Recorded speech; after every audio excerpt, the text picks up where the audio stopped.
Հրաշալի է, որ մենք կարող ենք գալ ու Աստծո խոսքը կարդալ, քննել իրար հետ, որովհետև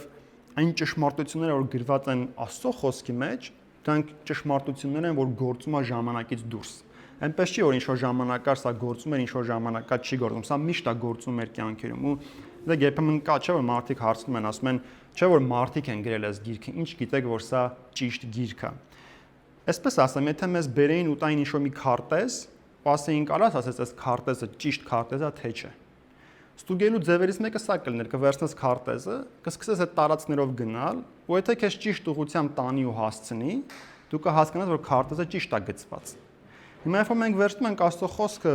ձևերից մեկը հասկանալու արդյոք սա Աստծո խոսքն է, թե չէ, սա է հասկանալ, երբ որ մարդը սա վերցնում ու ապրում է սրանով։ Արդյոք այս կյանքի քարտեզը մարդուն ճիշտ տեղ է տանում, թե ոչ։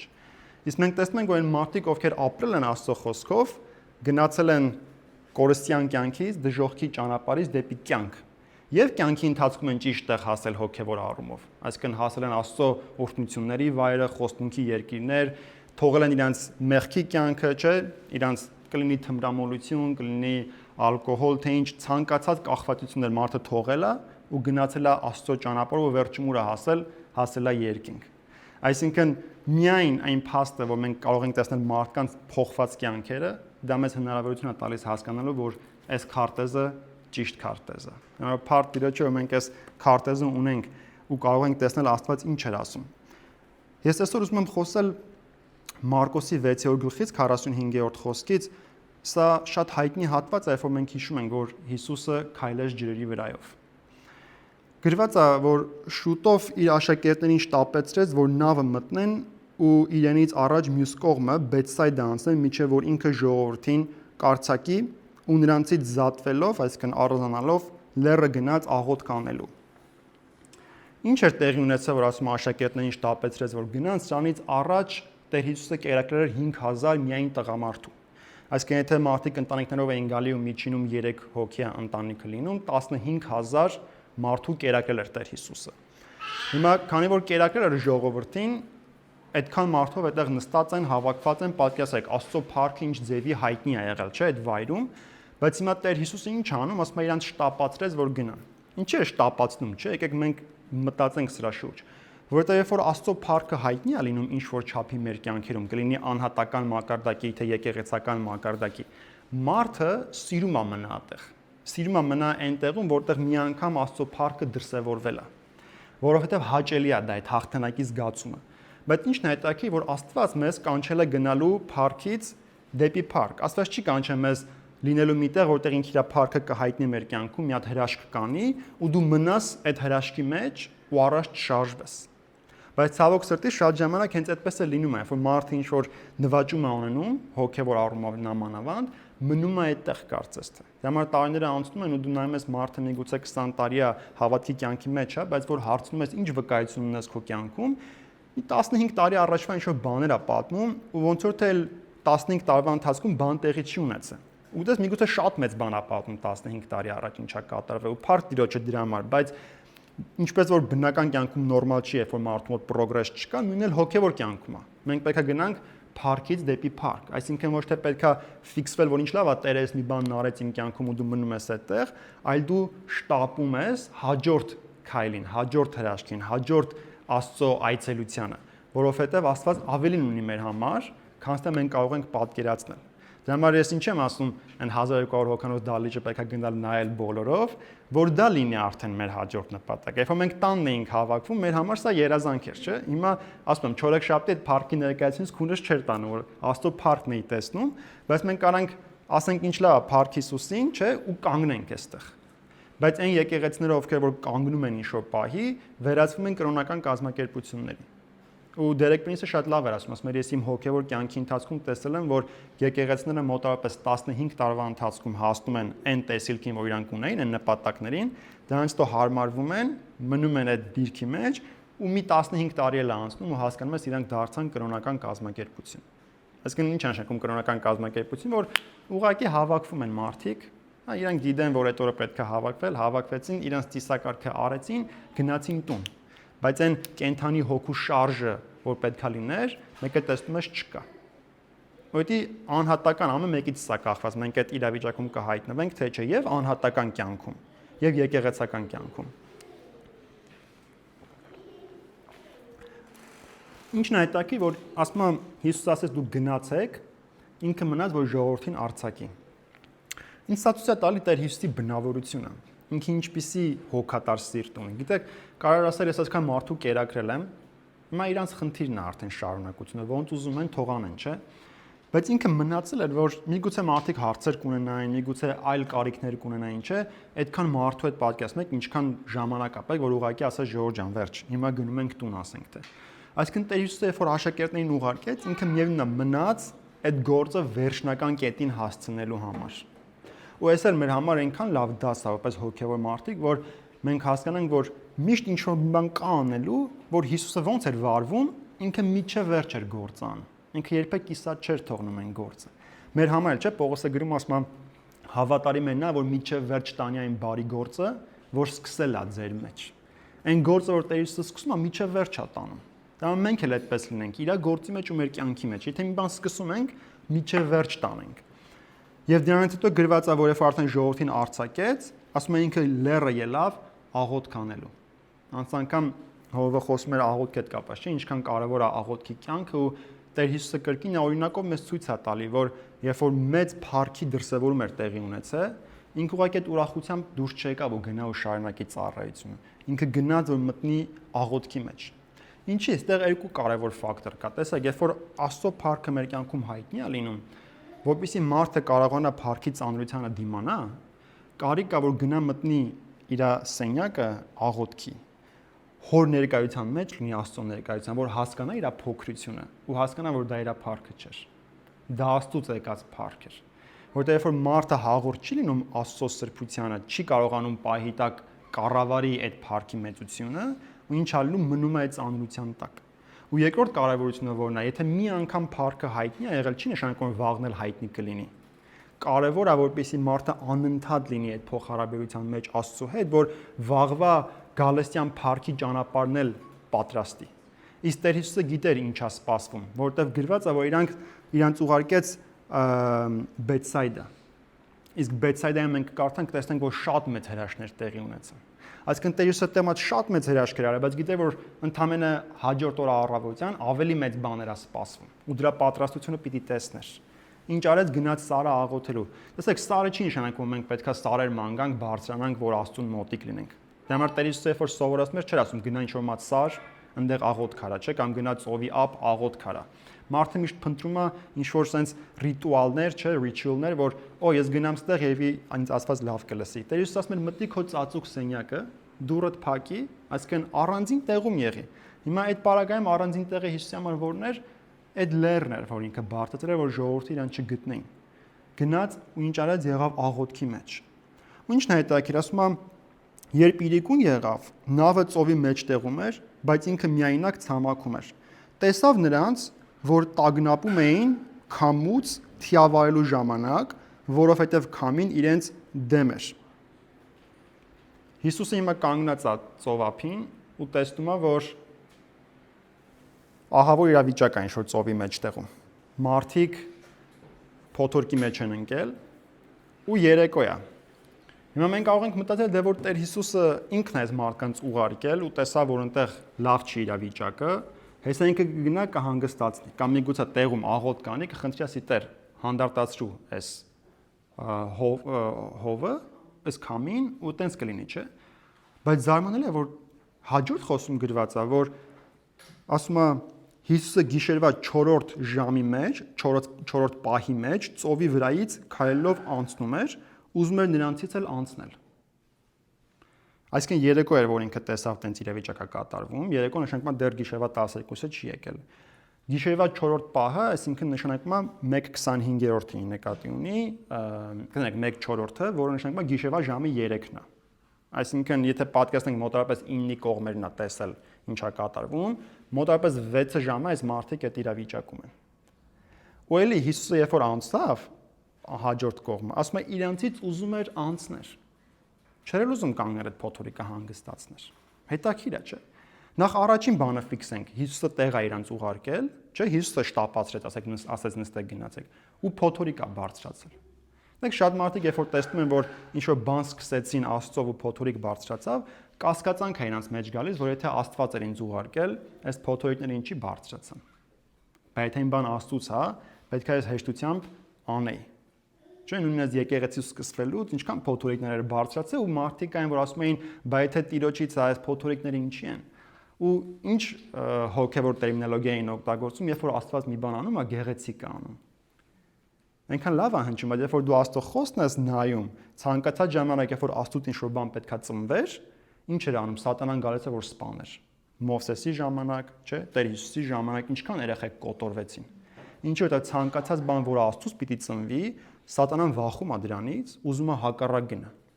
Եվ մեր կյանքերում եւ եկեղեցական մակարդակում, այսինքն երբ որ մենք Աստծուց խոսք ենք ստանում, պետքա պատրաստ լինել, որ երբ որ ես այդ քայլը անեմ, սկսեմ այդ ծովով գնալը, ինչ է լինելու, փոթորիկ է բարձրանալու, որ ինձ հետ պահի։ Բայց նայեք, Հիսուսը չհանգստացրեց միանգամից այդ փոթորիկը։ Ինչի, որովհետեւ այդ փոթորիկի մեջ է, որ մարդը սովորում է հավատքի կյանքը ապրել։ Հավատքի կյանքի ինչ է, որ քո իրավիճակները քեզ հակառակն են ասում, բայց այն խոսքը, որ Աստծուց եկել է, այնքան ուժեղ է քո ներսում, որ ասել է անցի հաջորդ կողմը, որ այդ փոթորիկը կապ չունի։ Դու գիտես, որ քեզ բան չի կարա լինի։ Երբ որ Հիսուսը թույլ է տալու, որ իրենք սրանով անցնեն, հնարավորություն է ստեղծում, որ իրենց կյանքում այդ հավատքի կյանքը ձևավորվի։ Որտեղ Տեր Հիսուսը երբ որ արդեն մարմնով էստեղ չէր լինելու, իրենք շատ ավելի վատ փոթորիկներով էին անցնելու, չէ՞, միջև մահ գնացին։ Եթե ինքը չթողներ, որ sense փոքր փոթորիկների սովորեին, արդյոք իրենք կարողանային այն մեծ փոթորիկները անցնեին, որը հետագայում եկավ։ Երբ որ եկեղեցին sense հավաքվում էր, մեկը գալիս էին մարդկանց տանում էին ու սպանում էին։ Չէ, իրենք այնպես բաներ հետո տեսան, որ եթե իրենք չկարողանային այս փոքր փոթորիկների վրա փորձաշրջան անցնեն, ոնց որ internship անցնեին, sense ասած, իրենք չէին կարող այն մեծին դիմակային։ Ու գրված է Հիսուսը եկավ, ուզում էր իրանցից անցներ։ Զարմանալի է, չէ՞։ Երբեմն Տեր Հիսուսը թույլ է տալի մի քիչ երկար մնաս, որ սովորես, որ պետքա վստահես իրեն։ Ու ինչ եղավ, ասում է, երբ որ նրան տեսան, ծովի վրայից քայլելուց, կարծեցին, թե աչքի երևույթ է, այսինքն հոգի է մտածեցին։ Ու ասում է վախեցան։ Հայերենում այդ հետաքի բառ օգտագործած, ասում է կանչրոտեցին, այսինքն որ վախից մարդը միտերից կախվում է, էլի, ասենց, դե պակեսու այդ փոթորիկի մեջ, որ տենաս մեկը ջրի վրայով անցնում է, լեղաճակ եղան, ասենց ասած։ Նայեք, Հիսուսն էր, չէ, բայց չճանաչեցին։ Գիտեք ինչի, որովհետև երբ որ մարդը ընկնում է փոթորկային իրավիճակի մեջ, պանիկայի մեջ, ու իր հայացքը Հիսուսից կտրում է, սկսում է նայել իր իրավիճակներին, ինքը չի կարողանում այդ փոթորկի մեջ Հիսուսին տեսնի։ Ինքը չի կարողանում տեսնի, որ Հիսուսը իր հետ է։ Չէ՞ որ մենք ֆիզիկական աչքերով չենք տեսնում sense տենես, չէ՞ Աստծուն, բայց ժամանակա որ դու sense ռեալ զգում ես Աստված քո հետ է, մեկ էլ մատ ինչ որ sense վատ իրավիճակ է ստեղծվում ու քո մոտ տպարում որ Աստված իմ հետ չի։ Բայց ոչ թե Աստված քո հետ չի, դու այնքան ես կենտրոնացել քո իրավիճակի վրա, որ ես ոնց հանելու ես հարցը, որ դու չես կարողանում Հիսուսին տենաս այդ իրավիճակի մեջ։ Դու չես կարողանում տենաս, որ Աստծո որդին քեզ հետ է։ Իսկ եթե Աստծո որդին քեզ հետ է, արդյոք մի բան կա, որ ինքը չի կարող այդ հարցը լուծի։ Չկա տենց բան, չէ՞ որ ինքը ամենակարող Աստված է։ Իսկ երբ որ մարդը տեսնում է, որ Հիսուսը այդտեղ է, այդ փոթորիկները սկսում են արդեն հանգստանալ։ Հետո էլ կարիք չկա այդ դիմադրությանը։ Դու արդեն քո հավատքի ընթացքը կարողացար այդ պահի մեջ անցնես։ Բայց հիմա քանի որ վախեցան, ասում է ամենքն նրան տեսան ու ասում է խռովեցին իրանց ներսում, ինքը շուտ խոսեց նրանց հետ ու ասեց. «Քաջ եղեք, ես եմ, մի վախեցեք»։ Հիմա քանի որ տեսավ, չէ, մարդիկ այնքան են կենտրոնացել իրանց իրավիճակի վրա չեն հասկանում, որ ինքն է, ստիպված միջամտեց։ Ինչ ասեց. «Քաջ եղեք, ես եմ»։ Այս որ ասում է ես եմ, դա նույն արտահայտությունն է, որ երբ որ Մովսեսը հարցնում է, երբ որ գնամ Իսրայելին ասի քեզ ով է ուղարկել։ Քո անունը ի՞նչ է, ես ինչ ասեմ։ Ու Տերն ասեց, որ կասես էմն է ուղարկել։ Ես եմ։ Հետաքրքիր է, երբ որ Աստծո մարդիկ լսում են Աստծո ով լինել, իր էմ լինել, իր հավիտենական լինել, իր մեծ լինելը, դա ինչ պետք է մեր ներսում բերի անվախություն, քաջություն։ Ինչի, որովհետև ես էմն եմ, դուք քաջ եղեք, ես ամեն հարց կարամ լուծեմ։ Բայց գիտեք, այն մարդիկ, ովքեր Աստծուն ճիշտ սրտով չեն մոտիկանում, Աստծո էմ լինելը դա վախենալու է իրանց համար։ Որտեղ եթե կհիշեք Հովհաննեսի 18-րդ գլխում, եթե չեմ սխալվում դա գրված, երբ որ եկան Հիսուսին բռնելու, որ Հուդան բերել էր ծախելու համար, երբ որ զինվորները մոտիկացան, Տեր Հիսուսը դգիտեր ինչա կատարվում, ինքը առաջինը մոտիկացավ, ասաց՝ «Ում եք ման գալիս»։ Ասացին՝ «Հիսուս Նազովրեցուն ենք փնտրում»։ Ու գրված է Հիսուսը ասաց՝ «Ես եմ»։ Ասում երբ որ ասաց «Ես եմ», ասում է զորություն արձակվեց Տեր Հիսուսից, դրանք հետ գնացին ընկան զինվորները։ Այսինքն ուզում եմ մենք տեսնենք հակապատկերը, երբ որ Աստված մոտենում ասում է ես եմ այն մարդկանց, ովքեր իրանն են ու իր հետ են ապրում, ինքը ի՞նչ է բերում մեր ներսում, անվախություն է բերում, քաջություն է բերում, վստահություն է բերում, որ եմն է իմ Աստվածը։ Բայց երբ որ Աստված ասում է ես եմ այն մարդկանց, ովքեր իրանը չէին, դա ինչ անում, զորությունը արձակում այդ մարդկանց գետին գցելու։ Այսինքն հակառակ էֆեկտն է ունենում։ Ու մենք էսի ավելի մեծ մասշտաբով կտեսնենք արդեն Հիսուսի երկրորդ գալստյան ժամանակ։ Որտեղ որ երկրորդ գալուստը կլինի, այլ հնարավորություն չի լինի, որ մարդը Հիսուսին ընդունի իր Տեր ու Փրկիչ։ Որովհետև Տերը կասի ես եմ Քրիստոսը, արդեն որպես դատավոր կասի ես եմ Քրիստոսը։ Այդ ժամանակ կտեսնենք այդ մարդիկ, որ աչու ձախ կոտորած է արդեն գնում ցավոք սրտի։ Ես եմ ասում, մի վախեցեք։ Մեր Տերը մեր հետ է։ Ես հասկանում եմ, որ ամեն մեկս էլ ինչ որ փոթորիկ ունենք մեր կյանքերում։ Տենց մարդ չկարա փոթորիկ չունի։ Եթե դու քո կյանքում ընդհանրապես փոթորիկ չունես, միգուցե այստեղ չես ապրում, ֆիզիկապես այստեղ, բայց միտքդ ուրիշ տեղ է ընդհանրապես։ Չէ, ամեն մեկս օրվա ընթացքում ինչ որ փոթորիկ ունեմ, մենք կլինի գործի մեջ, կլինի անձնական կյանքի մեջ, չէ, ընտանիքի մեջ։ Ես ստոր ուզում եմ, որ դուք հասկանաք, որ Տեր Հիսուսը իմ շուրթերը նույն բանը ձեզ է ասում։ Մի վախեցի։ Ես եմ, ես քո հետ եմ։ Այս ամեն փոթորիկները կիջնի, կխաղաղվի։ Դու ուղղակի քո հայացքդ իմ վրա պահի։ Դու հասկացի, որ ես եմ այն Աստվածը, որ քեզ ուղարկում է, որ ուղարկում է ու քո հետ գնում այդ ընթացքի մեջ։ Դու մենակ չես։ Ես մենակ չեմ։ Այս ամենաահավոր բանը դա մենակությունն է Աստծո ներկայությունից։ Դեմար Տեր Հիսուսը, որ հորը խնդրում ասում էր, «Այս գավաթ, այս բաժակը ինձանից հեռացրու», Հիսուսը չէր վախենում, որ իրան տանջելու են, իրան ծեծելու են, իր արեսին թքելու են, ինչ որ բաներ են անելու։ Ինքը ինչից էր ամենաշատը վախենում, որ իր կապը հոր հետ կյանքում առաջին անգամ պետքա կորցներ։ Դեմար եթե կհիշեք խաչի վրա գոռաց Էլի Էլի լամա սաբակթանի, որ նշանակում էր Տեր իմ, ինչի ինձ թողեցիր։ Մեծագույն բանը, որ կարող կորել Քրիստոսի կյանքում, դա հոր ներկայությունն էր։ Այնքան ժամանակ հանի դեռ Աստված մեզ հետ է, ու մենք էլ իր հետ ենք։ Ինչ եմ ասում մենք էլ իր հետ ենք, որովհետև շատ ժամանակ մարդն ասում է դե Աստված ինձ հետ է, բայց հարցը առաջանում դու Աստծո հետ ես, թե չէ։ Որովհետև Աստված երբեք իր սուրբ տեղը չի թողնում գամ մտնի մեր կեղտոտ հարցերի մեջ։ Մենք պետքա Աստծո հետ լինենք։ Եթե դու իրականում Աստծո հետ ես, ինքը վստահաբար քո հետ է։ Ու այդ իրավիճակից քեզ կհանի, պետք չի վախենալ, պետք չի անհանգստանալ։ Ասում են նավը ելավ նրանց մոտ ու հովը քամին դադարեց։ Ինչն է հետաքրքիր, որ ասել էր ձեզ Բեթսայդա եմ, չէ՞ ուղարկում։ Բեթսայդան թարգմանվում է ձկնորսի տուն կամ որսորդի տուն։ Որովհետեւ ես միտքը հասկանանք, հիշենք Տեր Հիսուսը ինչ էր ասել Պետրոսին, որ մտել էր Պետրոսի նավը ու հրաշք էր արել։ Հիշեք, որ շատ ձկներ բռնեցին, Պետրոսը որ հասկացավ, որ սա Աստված է, որ իր դիմաց կանգնած, ասում է ծնկի չավ, ասում էր իմ նավից դուրս արի, որտեղ ես մեղավոր մարդ եմ։ Ու գրված է Տեր Հիսուսը նայեց, ասաց Պետրոս, մի վախեցի, որտեղ սրանից հետո քեզ մարդկանց ձկնորս կամ մարդկանց որսորդ կդարձնեմ։ Չէ՞։ Հիմա ուր էր ուղարկում Տեր Հիսուսը իրանց ուղարկում էր որսորդի տուն։ Որսորդի տունը ինչ տեղ է։ Դուք եթե եղել եք որսորդ մարդկանց տանը, որսորդների տանը պատերին բոլոր իրանց որսը կախած է։ Չէ՞։ Այսինքն իրանց մի հատ տեղ էր ուղարկում, որ լիքը որսալու հոգիներ կային Աստծո համար։ Ու մենք վերջում տեսնում ենք, որ դա այդպես էր։ Բեթսայդայում շատ մեծ հրաշքներ տեղի ունեցան։ Այսինքն, երբ որ Աստված քեզ ուղարկում է միտեղ, որտեղ մեծ որս կա Աստծո համար, ինչ է լինում, հակառակություն է գալիս, որ դու չհասնես Բեթսայդա։ Կեսից կանգնես հետ գնաս։ Որտեղ կարա ինչ է, կեսից հետ պտտվեին, ասում է հովը հակառակ էր փչում, այսինքն եթե նավը պտտես հակառակ ուղղությամբ որտեղից եկել ես, շատ հեշտությամբ հետ կհասնես։ Բայց այս մարդիկ ինչքան է վախեցած էին, փառք Աստծո, որ հետ չէին շնչվել։ Այդ ուղու վրային ուղղակի այնքան էին վախեցած, արդեն Հիսուսին էին կորցրել իրանց տեսադաշտից։ Բայց Հիսուսը երբ որ մտավ, ասում է այդ ամեն ինչը հանգստացավ,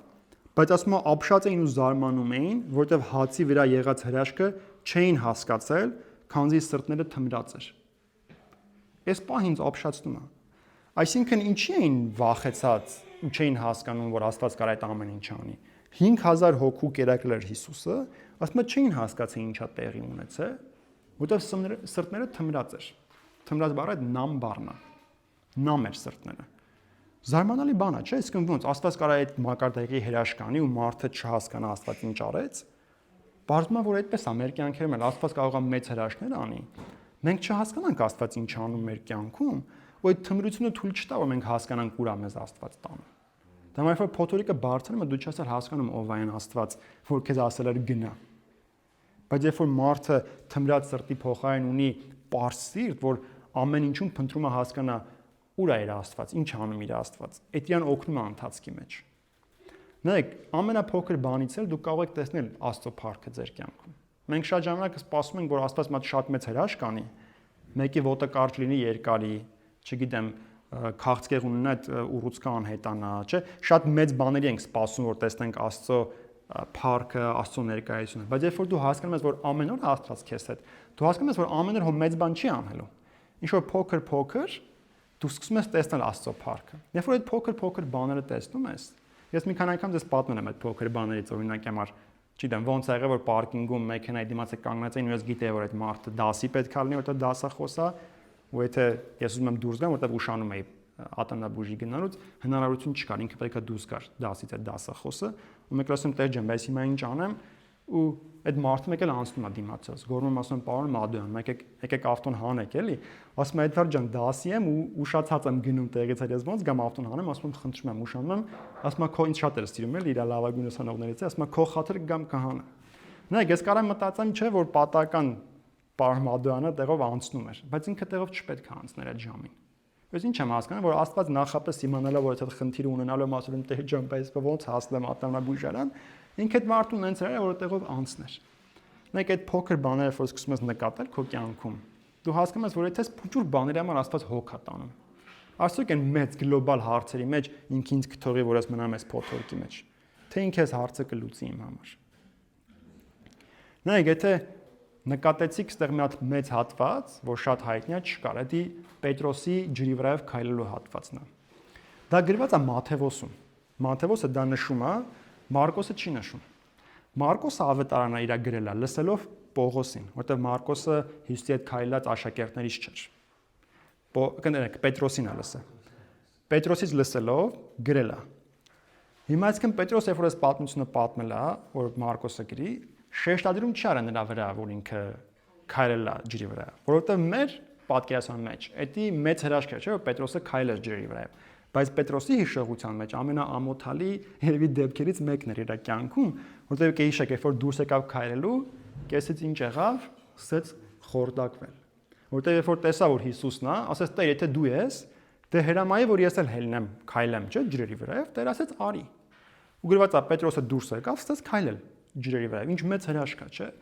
Ու գրված է մեկ էլ պայծակ, ասում սկսեց նայել այդ փոթորիկներին կողքի ալիքներին, դե պատկերացրու այդ գիշերվա 1000-ն են, որ ասում են, ինչ ահավոր իրավիճակ կլինի, չէ՞։ Ասում են, երբ որ նայեց, վախեցած, սկսեց սուզվել, սկսեց խորտակվել։ Ինչ կարևոր դաս է, չէ՞ որ Հիսուսն էլ ասել արի։ Չէ, Աստծո խոսք կա։ Բայց մարդը խորտակվում է։ Պարզվում է, որ Հիսուսը կարող է մեզ խոսք ասի արի կամ գնա, մենք գնանք ու մեկը խորտակվենք։ Դա չի նշանակում, որ Հիսուսից եկած խոսքը ճշմարիտ չէր։ Որտեվ այն ինչ որ Աստծուց է գալիս, ճշմարիտ է։ Բայց ինչի՞ չէր գործում էլ, որտեվ մարդկային ֆակտորը միշտ կա։ Մեզ թվում է, եթե Աստված ասել է, ինքն իրան կլինի։ Ես մենակ տունը նստեմ, չգիտեմ, աղոթեմ, դա կլինի։ Բայց տենց չի գործում։ Աստված ասաց, արի, նախ գործողություն կա այդտեղ։ Երբ որ Աստծուց խոսք է գալիս, կա նաև շարունակություն, գործի։ Մի վերցրու այդ խոսքը մնաք ու նավակի մեջ։ Ասել է գործի, դու գործի։ Կլինեն փոթորիկներ, կլինեն, բայց երբ որ դու սկսում ես այդ փոթորիկներին նայել, ինչ է ստացվում, դու սկսում ես խորտակվել այդ ջրերի մեջ։ Բայց Փառքս Աստծո Հիսուսը տեղ է որ հաներ։ Բայց եթե ձեռքը չմեկներ, ինչ է լինելու, Պետրոսը կմահանար այդտեղ ուղակի։ Որովհետև փոթորկոտ իրավիճակը ինքը ծովի մեջտեղում է։ Այսինքն չմտածենք, եթե Աստծո խոսք եկավ, նախ փոթորիկ չի լինելու, կամ եթե նույնիսկ փոթորիկ կա, դե ինձ ոչ մի բան չի կարող լինի, չէ։ Կարա մարդ Աստծուց ունենա խոսք, բայց իր վախի պատճառով, Աստծուն չվստահելու պատճառով ճանապարհի կեսին մնա։ Դրա համար Աստծո խոսքն ասում է, լավ է լավ վերջացնելը, քան թե լավ սկսելը։ Դուրս շատերը լավ սկսեցին, բայց այդպես էլ չվերջացրեցին։ Ինչ Աստծոց խոսք չունեն իրանց կյանքի համար։ Աստված հավատարիմ չէ իրանց կյանքում։ Չի Աստված հավատարիմ է իրանց կյանքում, Աստծո խոսք ունի։ Չվերջացրեցին, որովհետև իրանք վախեցան ու միջևերջ չկարողացան գնան։ Դա համար եկեք որպես հանգուցալուծում, summary sense ասած խոսքի մի բան հասկանանք։ Աստված մեզ ուղարկել է Բեթսայդա։ Աստված մեզ ուղարկել է որսորդի տուն։ Եվ այս եկեղեցին 9-րդ տեսնում ենք կա եւ մեր կյանքերում։ Եկեք այդ խոսքը վերցնենք, որ Աստված մեզ ուղարկել է որսորդի տուն, այսինքն միտեղ, որտեղ շատ որս կա։ Նաեւ մեր անհատական կյանքի համար շատ օրհնություն կա, չէ՞։ Ասում ես գնում եմ իմ հորս տուն, ասում եմ որտեղ շատ տներ կա, չէ՞, ասում եմ գնում եմ պատրաստեմ։ Մեր հայրը շատ բան ունի մեր համար պատրաստած։ Բայց մենք պետք է պատրաստ լինենք, որ այդ ընթացքի մեջ նաև փոթորիկներ են լինելու, կասկածներ են գալու, բայց եթե մենք այդ ամեն բանի մեջ միևնույն հավատարիմ լինենք Աստծուն ու Աստծուց եկած խոսքը պահենք մեր առաջին, ոնց որ Դավիթն ասում, ասում է, ես քո վկայությունները միշտ պահում եմ իմ առաջին։ Մի քիչ տարօրինակ է ոնց որ հնչում, ինչ նշանակում վկայությունը, testimony-ն է վկայությունը անգլերենում, պահում եմ իմ առաջին։ Ասում եմ գիշերները քո վկայությունների վրա եմ մտածում։ Նայեք, երբ որ ինքը թշնամներից փախնում էր ու գիշերա ինքը այդ անապատներում աստարերի մեջ է ու գիտի որ թշնամին իրան սպասում է որ սպանի, հենց բռնի։ Հիմա ինքը ո՞նց անի որ իր հավատքը բարձրացնի։ Չէ՞ որ մենք որպես եկեղեցի երբ որ հավաքվում ենք ու լսում ենք Աստծո խոսքը, Պողոսն ասում է, չէ՞ որ հավատքը գալիս է լսելուց, լսելն Աստծո խոսքից։ Մեր հավատքը բարձրանում է։ Հիմա այս մարդը մենակ է, եկեղեցի չունի որ գնա իր մեկը քարոզի։ Ինչ անի որ հավատքը բարձրանա։ Ինքը իրան հիշացնում էր Աստծո արած գործեր իր կյանքում։ Երբ որ ասում է քո վկայությունները իմ առաջին են գիշերները, այսինքն երբ որ դու սկսում ես մտածել ինչ արել Աստված իմ կյանքում մինչև հիմա։ Երբ որ սկսում ես հիշել ոնց Աստված քեզ փրկեց, ոնց Աստված քեզ բժշկեց, չէ՞ Մարադ եղբայրը շատ հրաշալի վկայություն տվեց անցած անգամ, որ ասում էր եկեղեցում նստած էի, ընդհանրապես այդ մարդինից չեր ճանաչում։ Բեմից ասեց դու բժշկված ես, գնացի սրտի ստուգման, ասին հետքը չենք գտնում։ Երբ որ դու սաներ իրավիճակում ես հիշում ես ոնց Աստված քո սիրտը բժշկեց, չէ՞ երբ որ դու հիշում ես ընդհանրապես այս երկիր ոնց հասար ինչ փորձանքների մեջից փրկվեցիր։ Տարբեր իրավիճակներ կան մեկս որ ունենք, երբ որ դու սկսում ես դա հիշել, քո փոթորկի մեջ ինչ է լինում։ Հավատքդ բարձրանում է։ Ասում ես այն Հիսուսը, որ ինձ միջև այստեղ հասցրել է, արդյոք ինձ կթողի ճանապարհի կեսին։ Ասում ես չէ, ինքը ավելի հավատարիմ է, քան թե ես կարայի պատկերացնեի։ Մեր Աստված ավելի հավատարիմ է։ Եկեք անկեղծ լինենք, շատ ժամանակ մենք հավատարիմ չենք գտնվում։ Ես ինքս էլ, որտեղ ասում ես Տեր ո՞նց է որ դու միևնույն հավատարիմ ես։ Հիշում ես Սաղմոսները, որ Դավիթն ասում էր քո ողորմությունը հավիտյանը ու քո հավատարմությունը սերնդից միջև սերունդ է։ Ինչի սերնդից միջև սերունդ, որովհետև ինքը քո հետ է հավատարիմ եղել, ինքը քո երեխեքի հետ է հավատարիմ լինելու, ինքը քո ծողների հետ է հավատարիմ լինելու, բայց կարող է որ մենք էլ մեր կողմը պահենք հավատարմություն։ Այդ ժամանակ օրհնված կլինենք մենք ու մեր սերունդները։ Փառք Տիրոջ, եկեք աղոթքով վերջացնենք